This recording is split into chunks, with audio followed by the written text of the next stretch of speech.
Tayo po'y manalangin. Opo, dakilat mapagpalamang banal, Diyos na mapangyarihan sa lahat.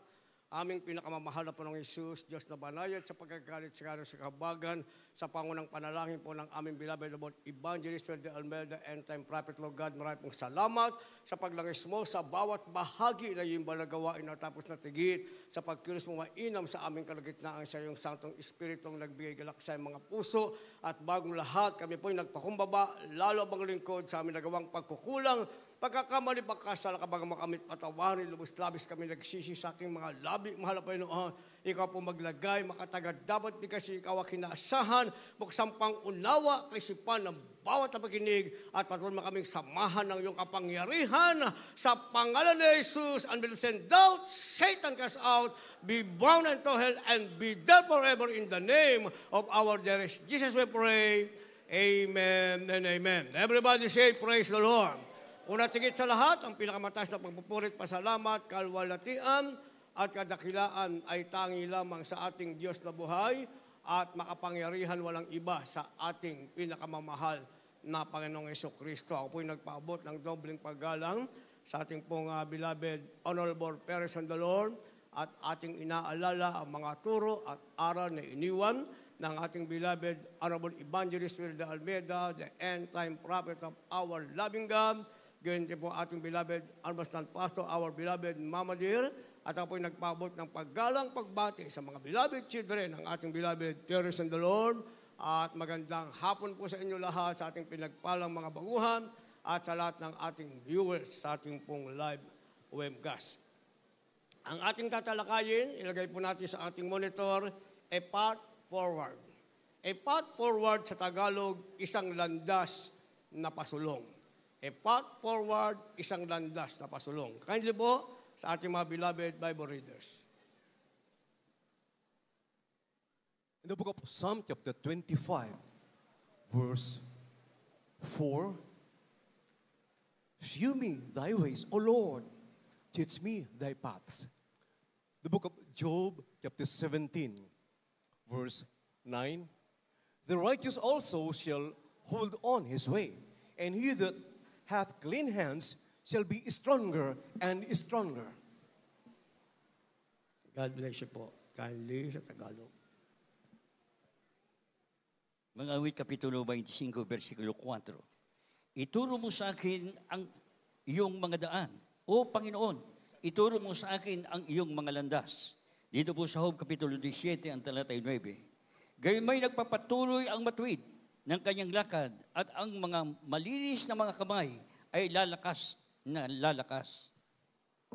Palakpakan po natin ng sabay-sabay ang ating mahal na Panginoon. Lahat magsabi ng praise the Lord. A path forward o isang landas na pasulong. Sabi ng ating nabasa, mga minamahal, ituro mo sa akin ang iyong mga daan, O Panginoon, ituro mo sa akin ang iyong mga landas. Sapagkat sagadang sa ating sarili, mga minamahal, ang isang landas na pasulong ay mahirap gawin para sa atin, individually, mga minamahal. Kaya nga marami ng programa para ituwid ang landas ng isang tao, mga minamahal, subalit naging programa na lamang at hindi nagkaroon ng tinatawag na katuparan, mga minamahal. Merong magbabago just konting panahon, mga minamahal, pagkatapos babalik uli sa kanilang dating kalagayan. Pero sabi ng ating nabasa, yung palang pasulong na landas, mga minamahal, o daan, ay hinihingi ito sa mahal na Panginoon.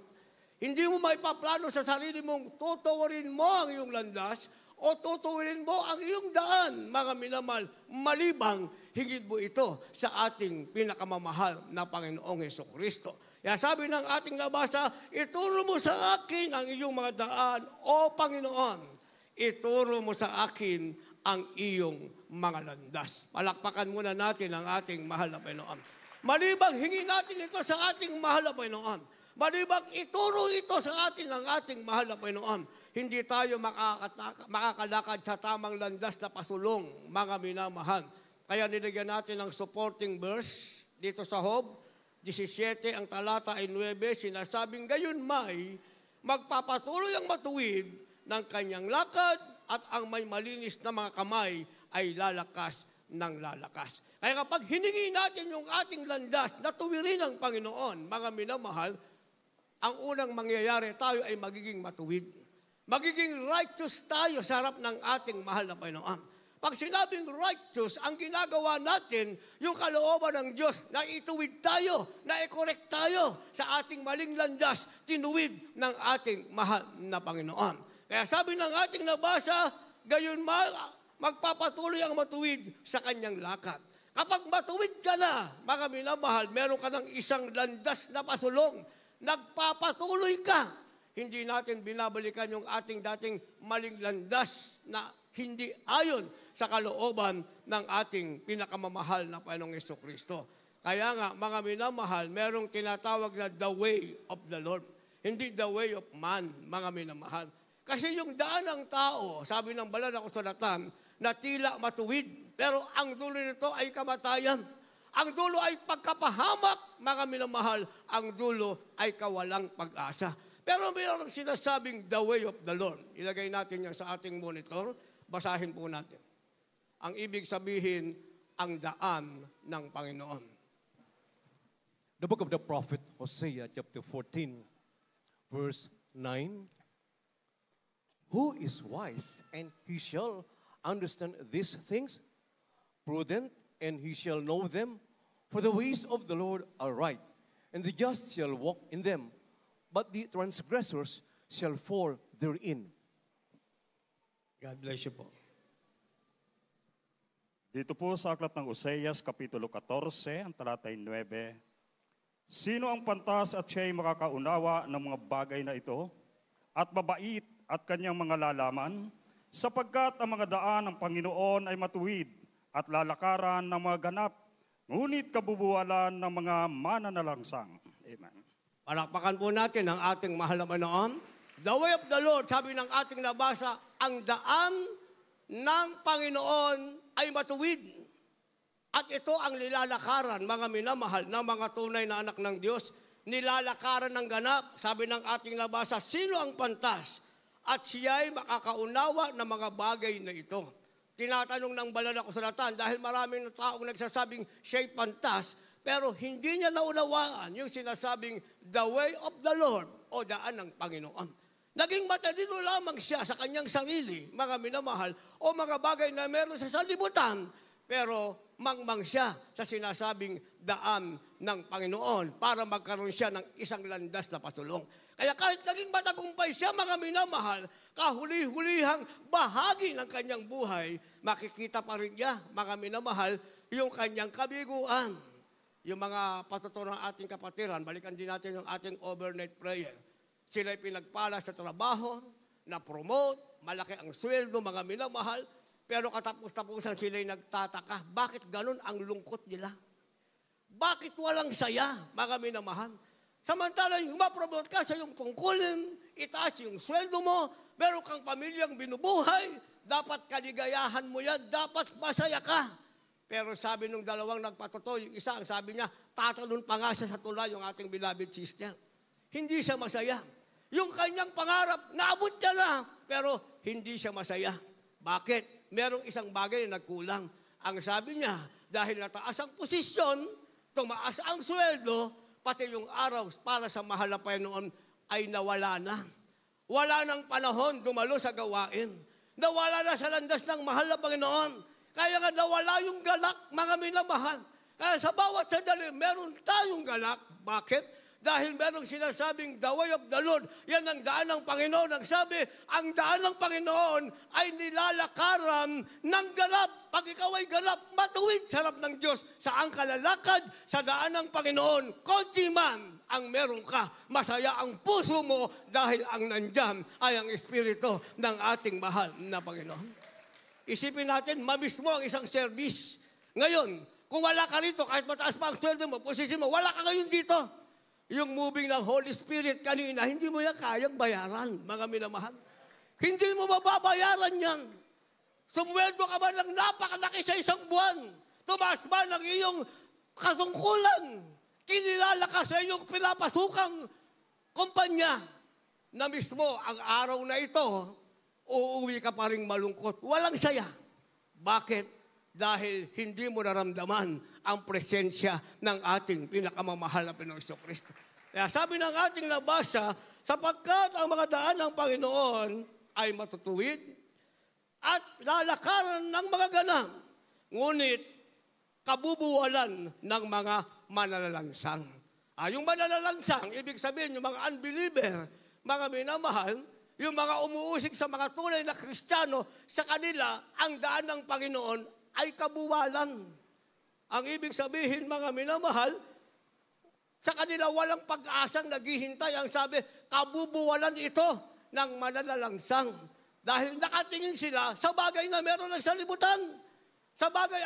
Samantalang ang bagay na hindi nakikita, ito yung presensya ng Diyos. Hindi mo nakikita, pero pag nandito ka, at meron kang isang landas na pasulong, at ang landas na pasulong mo ay nasa daan ng Panginoon, hindi mo nakikita, pero bababa sa iyo ang galak kasama ang presensya ng ating mahal na Panginoon.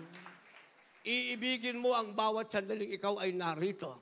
Kaya sabi ng ating beloved Lord Evangelist Welda Almeida, the end time prophet of our loving God, paulit-ulit hanggang ngayon, pag napakinggan natin ng preaching, sa YouTube, pakinggan mo, isa lang ang tanong, gusto mo ng langit? Dumalo ka ng 3 beses. Gusto mo ng langit eh. Dumalo ka ng 3 beses. Ito na pakinggan ko, way back 1990s pa, mga minamahal. Sabi ng ating mga kapatid, paano po, mahal na pastor? Alas 5 na po kami lalabas sa aming mga pinagtatrabahuhan. Sabi ng ating ginagalang mahal pastor, ano oras ba tayo matatapos? Alas 8 ng gabi. Kung datnan mo ang awitin ng mga beloved, final square natin, pinagpala kapag nadama mo ang presensya ng ating mahal na Panginoon. Kung inabutan mo ang pangangaral ng Ebanghelyo kaligtasan, pinagpala kapag uuwi kang may baon na salita ng ating mahal na Panginoon. Kung inabutan mo, prayer for the sick na, pinagpala ka pa, nakasama ka sa nagpalayas, nag-cast out na masamang espiritu, pati yung masamang espiritu gustong umatake sa iyo, ay lumayas sa pangalan ni Jesus. Kung ang inabutan mo, yes, I love you with the love of the Lord. Ibig sabihin, last part of our service. Sa katapos niyan, kamayan na tayo. Sabi ng ating gilagalang malabastor, inabutan mo pa ang huling papuring awiting alay sa ating mahal na Panginoon. Walang dahilan, mga minamahal.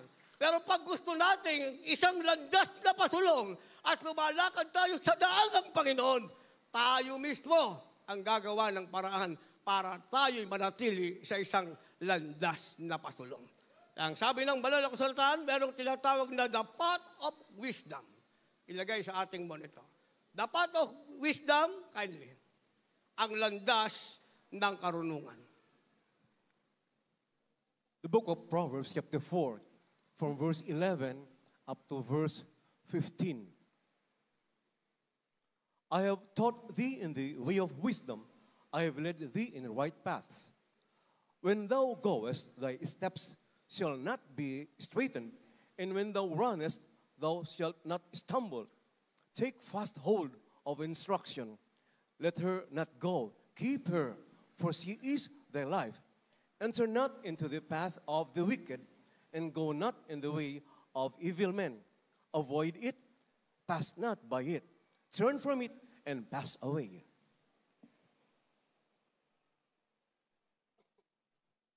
Kawikaan Kapitulo 4, versikulo 11 hanggang 15. Aking itinuro ka sa daan ng karunungan. Aking pinapatnubayan ka sa landas ng katuwiran. Pagka ikay yumayaon, hindi ka magigipit ang iyong mga hakbang. At kung ikaw ay tumakbo, hindi ka matitisod. Hawakan mong maigpit ang turo. Huwag mong bitawan. Iyong ingatan sapagkat siya'y iyong buhay. Huwag kang pumasok sa landas ng masama. At huwag kang dumakad ng lakad ng masamang tao. Ilagan mo, huwag mong daanan. Likuan mo at magpatuloy ka. Palakpakan po muna natin ang ating mahal na Panginoon. Lahat magsabi ng praise the Lord. The path of wisdom o ang landas ng karunungan. Kapag tayo nasa isang landas na pasulong at lumalakad tayo sa sinasabing the way of the Lord, dapat meron tayong sinasabing the path of wisdom o ang landas ng karunungan. Sabi ng ating nabasa, verse 11, chapter 4 ng Kawikaan, aking ituturo ka sa daan ng karunungan, aking pinatnubayan ka sa landas ng katwiran. Ang magtuturo pa rin sa atin para magkaroon tayo ng tinatawag na path of wisdom ay walang ibang ating mahal na Panginoon. Ang gagabay pa rin para magkaroon tayo ng daan ng karunungan ay walang iba pa rin ang ating mahal na Panginoon. Kaya ang sabi ng verse 12, pagka ikaw ay umaon, hindi ka magigipit ang iyong mga hakbang. At kung ikaw ay tumatakbo, hindi ka matitisod. Lahat magsabi ng praise the Lord. O kaya nga, wala yung salitang katsisuran, mga minamahal. Ang katsisuran, ang gumagawa niya ng iyong sarili. Dahil sabi ng ating nabasa, pag meron kang the path of wisdom o ang landas ng karunungan ay nasa iyo, ang sabi, hindi ka magigipit sa iyong hakbang, kahit tumakbo ka pa, hindi ka matitisod. Patuloy tayo sa paglilingkod sa mahal na Panginoon. Marami tayong mararanasan, marami tayong sasagasaan, mga minamahal, na gawa ng kaaway, sinasabing wiles and clutches of the devil, lahat yan ay nasa daan na ating lalakaran sa makipot na landas, mga minamahal. Pero pag meron kang path of wisdom, sabi ng ating nabasa, ikaw ay hindi matitisod. Sabi ng verse 13, hawakan mong mahigpit ang utos, huwag mong bitawan, iyong ingatan sapagkat siya'y iyong buhay. Nasaan ang buhay? Kabuuan ng ating buhay ang sabi sa pag-iingat mo sa utos ng mahal na Panginoon. Dahil yan ang karunungang meron ka. Karunungang ibinigay sa iyo ng mahal na Panginoon. Sinasabing the path of wisdom. Dapat maunawaan mo ito. Bakit natin isinama itong the path of wisdom sa ating tinatalakay na a path of forward, mga minamahal, o isang landas na masulong? Sa Bible, nakalagay, may sakit baga ang ilan sa inyo, ipatawag ang matanda sa iglesia. At magsisisi ang merong karamdaman at ipapanalangin. And then, ang sabi ng banal na kasulatan, the prayer of a righteous man availeth much. Yung daw panalangin ng taong matuwid ay pakikinggan ito ng ating mahal na Panginoon. Hindi ibig sabihin, mga minamahal, may sakit ka, araw-araw kang mag-request, pupuntahan ka. Kaya ka pinuntahan. Pag binasa natin ang kabuuan, mga minamahal, kina-counsel ka ng prayer warrior o preacher na pumunta sa bahay mo. Kaya nga, kailangan mo ng path of wisdom, yung sinasabi niya sa'yo, yan ay utos. Ang sabi, huwag mong bitawan, kinakausil ka niya, inaalam niya, saan ka nagkulang? At pagkatapos, ipapanalangin ka. Nalaman mo na, saan ka nagkulang? Gamitin mo ang landas ng karunungan. Ang sabi, huwag mong bitawan, hawakan mong mahigpit siya ang iyong buhay. Kaya pag nasunod mo yung sinasabi ng mga ngaral o prayer warrior, nakarating sa tahanan nyo, buhay mo yan. May buhay ka. Babangon ka mula sa karamdaman, muli kang makakarating sa gawain ng ating mahal na Panginoon. Pero kung araw-araw, i-request mo mula Lunes hanggang Biyernes, kailangan araw-araw kang puntahan, paano na yung ibang kapatiran sa dami nyo yan? Sige, pag bumili na rito, ilang piraso lang yan. Sabi natin, 20 sila. 8 times naman, i-multiply naman sa dami nyo. Kung lahat kayo, araw-araw mag-request, araw-araw kayong pupuntahan, yung sinasabi naman, hindi nyo ginagawa, wala pa rin kayong buhay. Wala pa rin sa tinasabing landas ng karunungan. Kaya merong landas ng karunungan, sabi, yan ay utos na sinasabi sa atin. Kagaya ng ginawa ng ating mahal na magulang sa Panginoon, nang gawin natin, may buhay tayo, pinagpala tayo ng ating mahal na Panginoon. Verse 14, ang sabi mga minamahal, verse 14, huwag kang pumasok sa landas ng masama. Huwag kang lumakad, langlakad ng masamang tao, ilagan mo, huwag mong daanan, likuan mo, at magpatuloy ka. Pinag-pray na. Pinag-pray. O sister, mangako ka, dadalo ka sa gawain. Brother, mangako ka, dadalo ka sa gawain. Pagdating ng gawain, wala. Hanapin mo na saan, nandun sa landas ng masama. Yung kanyang may sakit na katawan, patapos pagalingin ng Diyos, ang kanyang mga landas, ginamit niya kanyang mga paa, patungo doon sa landas ng masama. Pero sabi ng ating nabasa, mga minamahal, likuan mo. Huwag mong pupuntahan, ilagan mo at magpatuloy ka sa landas ng karunungan. Naintindihan natin. Gusto niyong pumalakpak? Magre-request pa kayo araw-araw. Kasi kawawa naman yung iba. Hindi na mapupuntahan, nasa inyo na palagi. Kaya tinatalakay natin para maunawaan nyo. Kasi sa isang punta lang, kapag nasa iyo na ang tinatawag na path of wisdom, naunawaan mo, hinawakan mong turo, sabi ng ating nabasa, at that moment, meron ka ng buhay, pagagalingin ka na ng ating mahal na Panginoon. At pagkatapos niyan, meron sinasabing, choose the right path. Ito na ngayon, pipili ka na, mga minamahal, ng sinasabing tamang landas. Piliin ang tamang landas, choose the right path. Dahil ikaw na nasa isang landas na pasulong, hindi pa wrong ang iyong landas, nasa isang landas kang pasulong, ikaw ay nasa sinasabing the way of the Lord o daan ng Panginoon, at ikaw ay merong landas ng karunungan o the path of wisdom, hindi dyan natapos. Kasi meron pa rin pamimili, mga minamahal. Habang tayo nabubuhay, meron tayong privilege na mamili. Papipiliin, pipili ka. Ayaw mo sa gusto sa araw-araw na ating pamumuhay. Kaya ang sabi, choose the right path o piliin ang landas, ang tamang landas. Kindly po.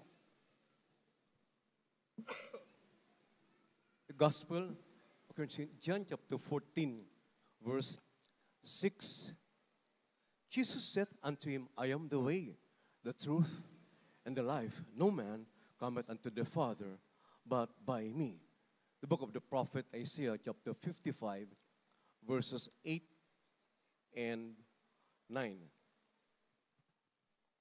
For my thoughts are not your thoughts, neither are your ways my ways, saith the Lord.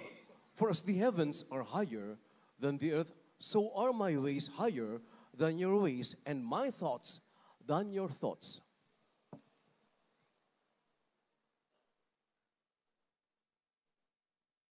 Dito po sa Aklat ng Juan, Kapitulo 14, ang talatay 6, sinabi sa kanya ni Jesus, Ako ang daan, at ang katotohanan at ang buhay. Sino man ay hindi makakaparoon sa Ama, kundi sa pamamagitan ko. Dito po sa Aklat ng Isaias, Kapitulo 55, ang talatay 8 at 9. Sapagkat ang aking mga pag-iisip ay hindi ninyo mga pag-iisip, o ang inyong mga lakad ay aking mga lakad, sabi ng Panginoon. Sapagkat kung paano ang langit ay lalong mataas kaysa lupa, gayon ang aking mga lakad ay lalong mataas kaysa inyong mga lakad, at ang aking mga pag-iisip kaysa inyong mga pag-iisip. Amen. Palakpakan po natin ang ating mahal na Panginoon. Lahat magsabi ng praise the Lord. Choose the right path, piliin ang tamang landas. Sino ang tamang landas? Nasaan, mga minamahal? Sabi ng ating nabasa, sinabi sa kanya ni Jesus, ako ang daan. Ang ibig sabihin, pag pinili mo ang tamang landas, dapat pinili mo ang ating mahal na Panginoon. Para ikaw ay nasa tamang landas, nasa tamang daan ka. Dahil sabi ng ating mahal na Panginoon, I am the way. Ako ang daan, ang sabi, at ang katotohanan at ang buhay. Sino man ay di makakaparoon sa Ama, kundi sa pamamagitan ko. 7, kung ako'y nakakilala ninyo, ay nakakilala ninyo ang aking Ama. Buhat ngayon siya'y inyong nakilala at siya'y inyong nakita. Pagpipili ka pala, mga minamahal, sinasabing choose the right path. Ang ibig sabihin niyan, pinili mo ang tamang Diyos na iyong pinaglingkuran. Hindi mo pwedeng iwanan ang ating mahal na Panginoon. Dahil ang ating mahal na Panginoon, siya ang tamang daan. Pag nasa tamang daan ka, ikaw ay nasa katotohanan at meron kang buhay. Dahil sabi ng ating mahal na Panginoon, ako ang daan, ang buhay at ang katotohanan. Sino man ay hindi makakaparoon sa Ama. Ibig sabihin, sino man ay hindi makakaparoon sa langit. Sapagkat ang nakakita sa akin ay nakakita sa Ama. Ang nakakilala sa akin ay nakakilala sa Ama. Ngayon, ay nakilala nyo na ang Ama. Ang ibig sabihin, dapat hindi ka nalito. Sino ang Diyos na pinaglilingkuran mo? Kung sa sanlibutan, merong Ama, may Anak, may Espiritu Santo, mga minamahal, lahat sila Diyos. Hindi mo alam sino ang iyong tatawagan. Ang nakakalungkot, tinawagan mo na ang Diyos Ama, tinawagan mo pa ang Diyos Anak, tinawagan mo pa ang Diyos Espiritu Santo, wala ka pa rin sa tamang landas. Hindi mo mapili. Sapagkat kung nakilala mo ang tamang daan, walang iba, ang ating mahal na Panginoon. Siya ang Ama sa langit, nagkatawang tao, ang ating pinakamamahal na Jesucristo. Siya ay Diyos na hindi nakikita ng magkatawang tao. Walang iba ang ating mahal na Panginoon. Isa lang ang Diyos na tatawagan mo, ang ating pinakamamahal na Panginoong Jesucristo. Nasa tama ka ng daan, nasa katotohanan ka na, at mayroong ka pang buhay. Naintindihan? Nilagyan natin ang supporting verse. Kasi marami tayong pag-iisip, mga minamahal. Kaya minsan, na-entertain natin, hindi natin maiwasan, mga minamahal, marami tayong narinig sa iba. Kung ano-ano yung ating narinig. Pero ang katotohanan, mga minamahal, sapat na ang ating narinig mula sa ating mahal na magulang sa Panginoon. Hindi na pwedeng magkaroon pa ng ibang Diyos. Kahit balik-baliktarin mo pa ang mundo, isa lang ang Diyos. Sinasabing the unseen God, the Father Himself, was manifest in the flesh, and He is the Holy Spirit. Isa lang.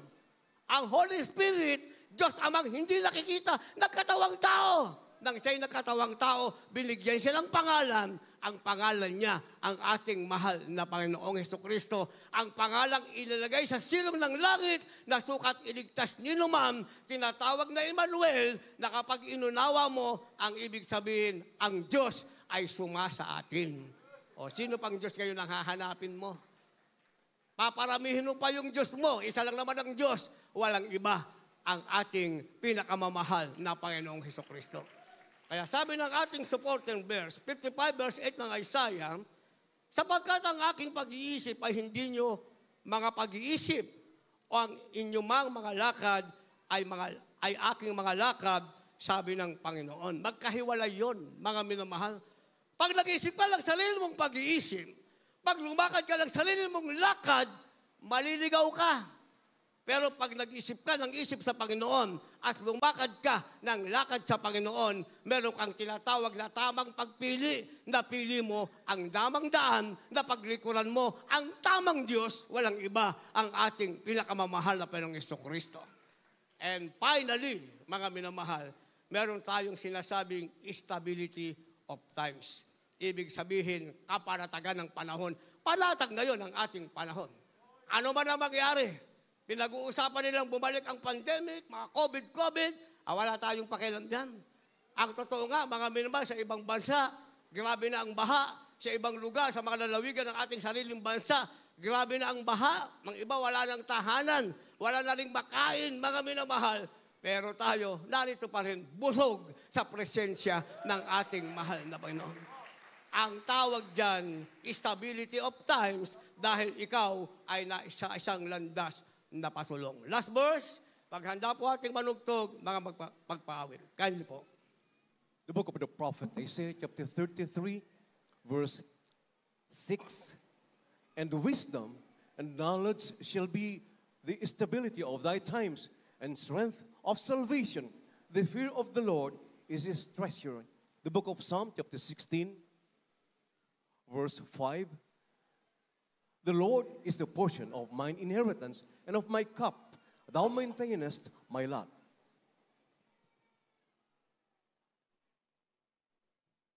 Isaiah Kapitulo 33, versikulo 6. At magkakaroon ng kapanatagan sa iyong mga panahon, kasaganaan ng kaligtasan, karunungan at kaalaman. Ang pagkatakot sa Panginoon ay kanyang kayamanan. Dito po sa awit 116, ang talatay 5. Ang Panginoon ay siyang bahagi ng aking mana at ang aking saro, iyong inaalalayan ang aking kapalaran. Amen. First. Palakpakan natin ng isang malakas na palakpak ating mahal na Panginoon.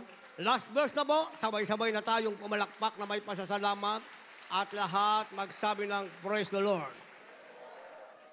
Finally, meron tayong sinasabing stability of times o stability of time, ibig sabihin panahon ng kapanatagan. Ang sabi ng ating nabasa, at magkakaroon ng kapanatagan sa iyong mga panahon.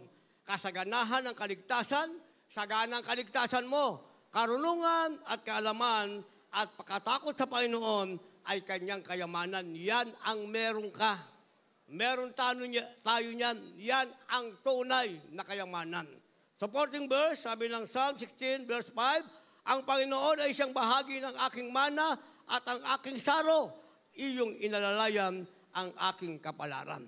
Dahil bahagi tayo ng mana ng Diyos at siya ang ating sarong kaligtasan, mga minamahal, ang sabi, aalalayan ng mahal na Panginoon ang ating kapalaran mula sa panahong ito at panahong darating hanggang sa pagbalik ng ating mahal na Panginoon, ang ating kalagayan, tayo ay nasa isang landas na pasulong. Tayong lahat ay tumayo at umawit sa mahal na Panginoon.